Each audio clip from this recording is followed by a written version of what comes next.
Saludos, buenas. Bienvenido a un nuevo video de ese servidor La Cobra RD, La Cobra RD. Hoy vamos a reaccionar a 10 secretos oscuros, oye, oscuros, que nunca nos dijeron de Benito Juárez. Ya tú sabes, el ex presidente de la República de México, ya tú sabes, México. Nada, mi gente, lo nuevo, suscríbanse al canal, dale like, compártelo en todas tus redes sociales, sígueme en todas tus redes sociales, la cobra RD, para que tú hagas lo que es con el domin sin muchos preámbulos. Vamos a la reacción, espero que te guste la reacción, solo déjalo en los comentarios y con mucho gusto lo voy a hacer, solo déjalo en los comentarios. Vamos a ver. 10 secretos oscuros de Benito Juárez que nunca nos los dijeron. 10 Bienvenidos a secretos. Nopal y Nopal. Espérate, esta vaina a veces se adelanta sin 10 querer. secretos oscuros de Benito Juárez Ahora que sí. nunca nos los dijeron. Bienvenidos Nopal Brother y Nopal Sister a este nuevo video del Nopal Time Stops. Mi nombre es Marvin Lara y hoy te hablaremos de los secretos y hechos poco conocidos que guardaba el ilustre pastor de ovejas Don Benny, que nunca nos los ¿Y por qué dijeron en la pastor de escuela, oveja? pero que todo mexicano debería conocer. Pero antes, tómate 5 segundos para suscribirte a nuestro canal y activar la campanita para que no te pierdas ninguno de nuestros videos. Recuerda que subimos material nuevo casi todos los días, así que suscríbete y comparte nuestro contenido para llegar a un mayor número de usuarios, porque queremos seguir creciendo y seguir enlistando lo que otros no se atreven. Sobre Benito Juárez se han creado muchos mitos en torno a su papel en la historia de nuestro país. Se le ha encumbrado como uno de los máximos héroes nacionales. Incluso su rostro forma parte de uno de nuestros billetes de mayor circulación. Su nombre se utiliza para identificar a una de las principales calles de cada población, y junto con Hidalgo es a quien más se le rinde tributo. Esto es lo que nos han hecho creer la historia oficial por más de 70 años. Pero en realidad fue ese héroe mítico que de ser pastor de ovejas logró llegar a ser presidente. ¿Fue nuestro máximo héroe en la intervención norteamericana a nuestro país? Trataremos de contestar todas estas preguntas y mostrar la otra cara menos conocida del benemérito de las Américas. No solo norteamericana, también francesa. Ahí sí fue bueno. Porque al final no hay personas completamente buenas o completamente malas. No. Y es el mismo caso de Don Benny. Así como tuvo muchos aciertos como la consolidación del México independiente, también tomó algunas decisiones controversiales o tenía algunos secretos que hacen ver que no era en realidad el pan de Dios que siempre nos han hecho creer. Por eso, en este video te mostraremos las 10 cosas de Benito Juárez que jamás te enseñaron en la escuela y que podrían cambiar tu opinión sobre este héroe por completo. ¿Listos? Comenzamos.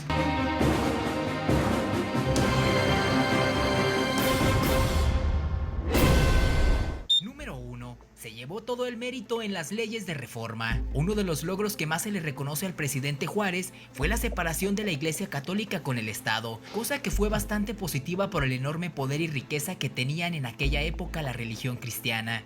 Sin embargo, también se dice que Juárez, al contrario de rechazar la religión, era devoto, pues todos los domingos iba a misa, estudió en un seminario y era guadalupano. Aparte, le dan todo el mérito a Juárez cuando estas leyes de reforma fueron expedidas a través de diferentes decretos por distintos presidentes de México, como Juan Álvarez, Ignacio Comonfort, Benito Juárez y Sebastián Lerdo de Tejada, por lo que sí fue parte de estas leyes, pero no fue el único. Además, las que fueron más severas con la iglesia en cuanto a los bienes que les quitaron fueron la ley de iglesias de José María Iglesias y la ley Lerdo, por lo que no es cierto que Don Benny fue el más implacable contra la tirana iglesia que tenía secuestrado a nuestro país. Número 2. Justicia por consigna y vengador implacable. Como lo hemos dicho antes, Juárez no era esa persona buena y de alma pura que nos han hecho creer. Juárez era duro con sus enemigos, tanto que cuando el tribunal mexicano no penalizó al expresidente Santa Anna con la muerte y a cambio le dio 8 años de destierro, el mandatario puso el grito en el cielo y castigó a los jueces con 6 meses de prisión. Así que tampoco creía en una separación de poderes, donde el ejecutivo no interviniera en las decisiones del poder judicial. Número 3. El pleito entre Maximiliano y Benito Juárez. Los historiadores europeos criticaron la forma tan dura en que Juárez trató al emperador Maximiliano, y según sus fuentes históricas, estos personajes nunca se conocieron en persona. Pero cuando el presidente vio el cadáver de Habsburgo, dijo que no tenía talento, pero sí una gran frente espaciosa por la calvicie. Realmente el discurso antimaximiliano que pregonó Juárez se debía más a un populismo para quedar bien con la gente, a que en realidad tuviera elementos contundentes para descalificarlo. por lo que esta rivalidad pasó más a apropiarse del poder a que en realidad tuvieran una ideología o políticas públicas completamente contrarias. Número 4. Pudo haber sido considerado un vendepatrias como Santa Anna, pero corrió con suerte. Durante la Guerra de Reforma, Juárez corrió con muchísima suerte, pues su papel en la historia se hubiera empañado por completo al autorizar el Tratado Maclean-Ocampo, con el cual México cedía a Estados Unidos el paso a perpetuidad del Istmo de Tehuantepec, a cambio del reconocimiento de su gobierno y $4 millones. Y aunque el término perpetuidad no significaba para siempre, sino solo sin fecha de término definida, con esto sin duda hubiera quedado como un traidor, y hasta nuestros días tendríamos una franja dentro de nuestro territorio que le perteneciera a los Estados Unidos. Aunque le dio un terrible malestar en ese momento, tuvo la buena suerte de que nunca se concretara, pues a pesar de que el presidente estadounidense James Buchanan favorecía fuertemente el arreglo y el presidente mexicano Benito Juárez necesitaba con urgencia el dinero para financiar la guerra que liberaba contra el Partido Conservador, el acuerdo nunca fue ratificado por el Senado de Estados Unidos, porque debido a la guerra de secesión podía fortalecer a los estados separatistas del sur.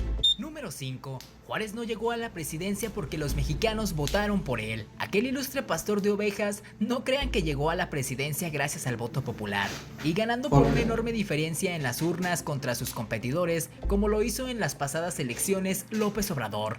En realidad, en 1858 Benito Juárez se convirtió en presidente de la República por primera vez, tras el autogolpe de estado de Ignacio Comonfort, quien decidió aliarse al plan de Tacubaya y dimitió, convirtiéndose en automático Juárez en presidente de la República, al ser ministro presidente de la Corte Suprema de Justicia, que era el que entraba al quite en caso de ausencia del presidente, de acuerdo con la constitución de la época.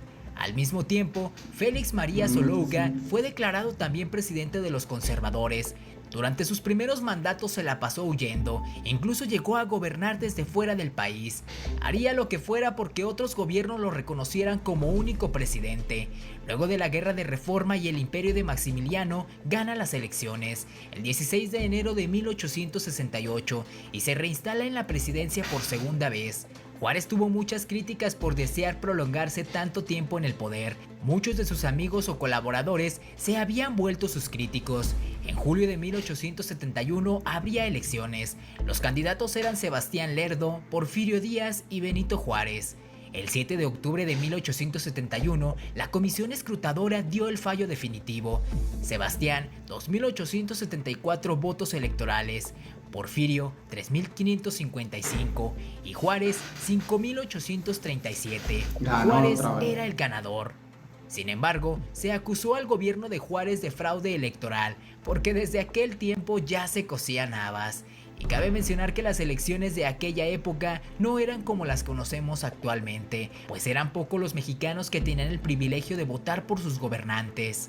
Número 6. La reelección de sus actitudes de tirano. Juárez fue un rebelde por convicción.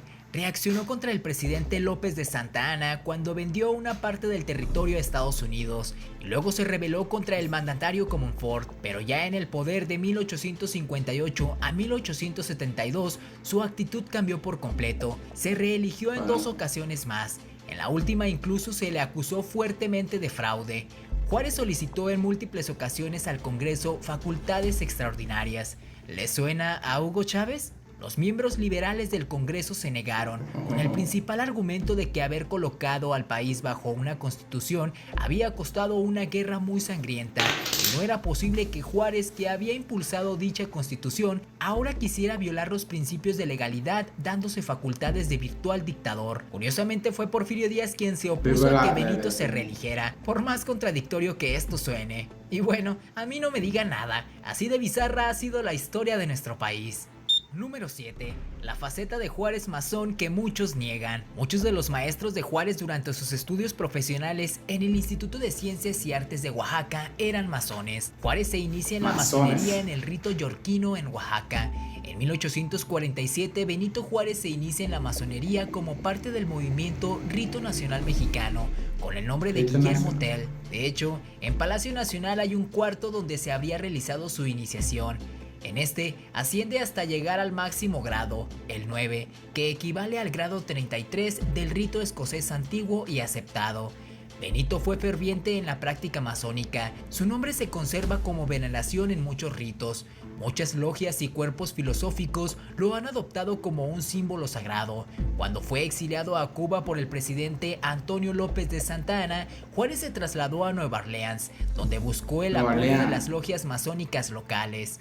Juárez conoció ahí a Melchor Ocampo y otros exiliados que habían sido desterrados o simplemente eran perseguidos políticos del dictador. Todos ellos se reunían en esa ciudad en secreto para planear un golpe de estado en contra de Santa Anna. Número 8. Su frase más famosa en realidad no era de él. La frase "el respeto al derecho ajeno es la paz" no la inventó don Benito Juárez. En realidad pertenece al literario constitucionalista y político suizo-francés Benjamin Constant de Rebecque, autor de grandes libros de política y derecho. En 1867, cuando don Benito pronunció su célebre discurso de la República Triunfante, Constant no era muy leído en México, así que nadie tomó a mal que se copiara la frase. Pero cuando la obra de Benjamin Constant pasó de moda, se consideró que el autor de la frase era don Benito, un hombre incapaz de no respetar el derecho ajeno. Por otro lado, para aumentar la confusión, en un escrito de Immanuel Kant, filósofo alemán anterior a Kant, titulado "Con respecto al desacuerdo existente entre la moral y la política acerca de la paz perpetua", que decía: "El gobernante y el pueblo, o un pueblo y otro, no son injustos entre sí, si se hostilizan por violencia o por astucia. La injusticia cometida se ejerce únicamente en el sentido de que no respetan el concepto del derecho, único principio posible de la paz perpetua". Entonces me pregunto, ¿Constant resumió el pensamiento de Kant en una frase? Podemos seguir atribuyendo la cita a don Benito Juárez, siguiendo la máxima zapatista de la frase "es de quien la trabaja". Número 9. Su apariencia física en realidad no era como aparece en los billetes de 20 o 500. Hay fotografías que señalan que la imagen de Juárez que todos conocemos es completamente diferente de cómo lucía en realidad el expresidente, que no se parecía en nada a los billetes que hoy circulan en el país, en los que aparece muy peinadito y con cara de niño bueno. Pues para ser francos, era más bien robusto y mal encarado. Según crónicas de la época, el presidente Juárez medía alrededor de 1.37 metros, mientras que Maximiliano de Habsburgo contaba casi con 1.90 metros de estatura. Por esa razón, muchos biógrafos han sugerido que Juárez sufría de un complejo por su corta talla y envidiaba la altura del austriaco, y quizá este rumor surgió cuando, al contemplar el cadáver de su rival político, que había sido fusilado en el Cerro de las Campanas en Querétaro, el expresidente exclamó: "Era alto este hombre, pero no tenía buen cuerpo. Tenía las piernas muy largas y desproporcionadas". Con su 1.37 metros de estatura, se confirma que ha sido el presidente más bajito de la historia de México. Y como dicen en el rancho, no hay chaparro que no sea canijo. Número 10. El indio presidente. Los oscuros orígenes de Juárez. Según las fuentes oficiales, Juárez vino de una comunidad de bajos recursos. Fue un indígena que salió de su pueblo para llegar a la presidencia. Sin embargo, el oaxaqueño no hizo nunca una referencia a su origen, ni se aprovechó del mismo para conseguir afectos. Al contrario, se consideraba un ciudadano con todos los derechos, lo que en realidad es un buen punto para don Beni. También nos enseñaron que tocaba una flauta de carrizo mientras pastoreaba a su rebaño.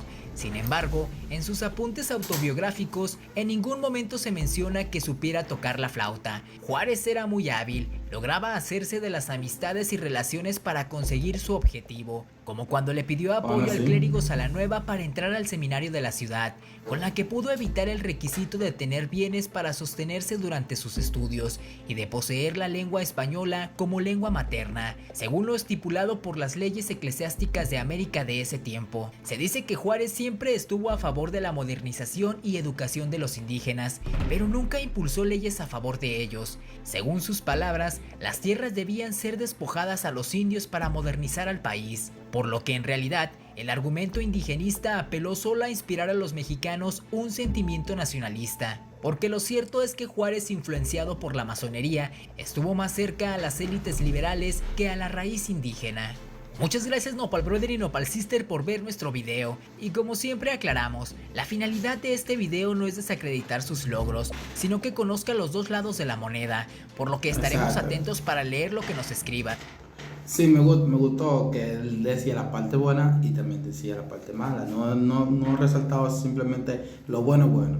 También, obviamente, él lo dijo claramente, que muchas personas tienen muchas cosas buenas, pero también tienen cosas malas y hay que decirla también, ¿entiendes?